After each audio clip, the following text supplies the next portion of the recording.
जुम्मातुल मुबारक के दिन कम से कम कितना दुरूद पाक पढ़ना चाहिए। और सिर्फ जुम्मा को नहीं बल्कि जुम्मा रात के दिन भी, और जुम्मा रात को भी जुम्मा की तरह बहुत अहमियत हासिल है। क्योंकि नाजरीन, जिस तरह कुरान पाक तमाम किताबों से अफजल किताब है, जिस तरह नबी पाक सल्लल्लाहु अलैहि वसल्लम तमाम अंबिया कराम से आला और अफजल है, इसी तरह उम्मत मुहम्मदिया नबी पाक सल्लल्लाहु अलैहि वसल्लम की ये उम्मत तमाम पहली उम्मतों से अफजल और आला है। इसी तरह महीनों में बाज महीनों को ज्यादा खसूसियत और फजीलत हासिल है, जैसे रमजानुल मुबारक को, मुहर्रम शरीफ को, और रजब को, शबान को। इसी तरह तमाम दिनों में जो सरदार दिन है वो जुमातुल मुबारक को कहा गया है, जिस दिन ज्यादा से ज्यादा कसरत से दरूद सलाम पढ़ना चाहिए। और कम से कम कितना दरूद सलाम पढ़ना चाहिए ये भी मैं आपसे जिक्र करती हूँ।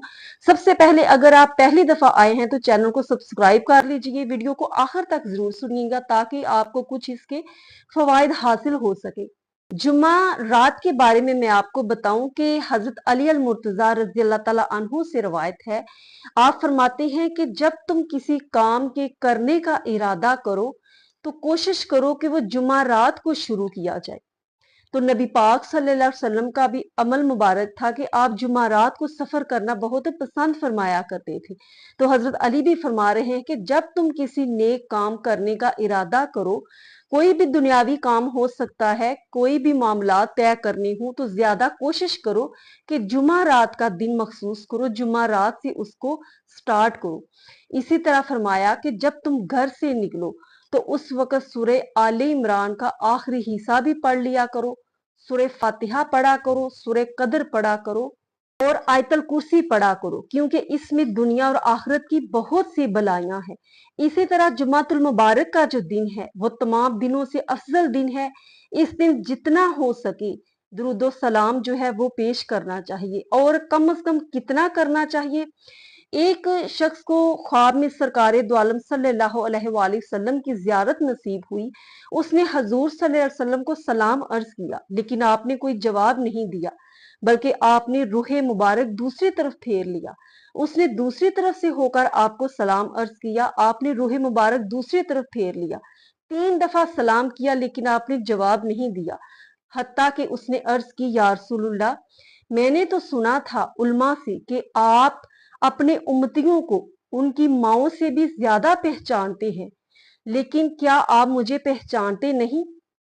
तो नबी पाक सल्लल्लाहु अलैहि वसल्लम ने जवाब दिया कि उल्मा ने सच कहा, लेकिन तुमने कभी दरूद पढ़कर मुझे अपनी याद ही नहीं दिलाई, इसलिए जो दरूद नहीं पढ़ता मैं उसको नहीं पहचानता। उसके बाद उस शख्स की आंख खुल गई।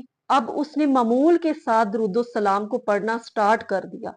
कुछ दिनों के बाद उसको दोबारा जियारत हुई, तो अब उसने सलाम अर्ज किया, तो सरकार दो आलम सल्लल्लाहु अलैहि वसल्लम ने मुस्कुराते हुए उसके सलाम का जवाब दिया और फरमाया कि अब मैं तुम्हें पहचानता हूं। अब उसने कसरत के साथ दरूद सलाम को पढ़ना शुरू कर दिया था। तो कसरत के साथ जो दरूद सलाम पढ़ना है वो क्या होता है, और इससे कम पढ़ना जो है वो क्या होता है? तो नाजरीन, कम अज कम जितना भी हम दरूद सलाम पढ़ सके वो हमें पढ़ना चाहिए, लेकिन कम से कम जो है 313 दफा दरूद सलाम जरूर पढ़ना चाहिए। जिसको कसरत कहते हैं वो 313 मरतबा है। उससे कम अगर आप पढ़ेंगे तो वो कलील मकदार में शुमार होगा। वैसे आप जितना चाहें पढ़ सकते हैं, लेकिन कोशिश करनी चाहिए कि जुमा रात के दिन और जुमा के दिन कम से कम 313 दफा जरूर पढ़ें। अपना ख्याल रखिए, दुआओं में याद रखिए, चैनल को जरूर सब्सक्राइब कीजिए। अस्सलाम वालेकुम व रहमतुल्लाहि व बरकातहू।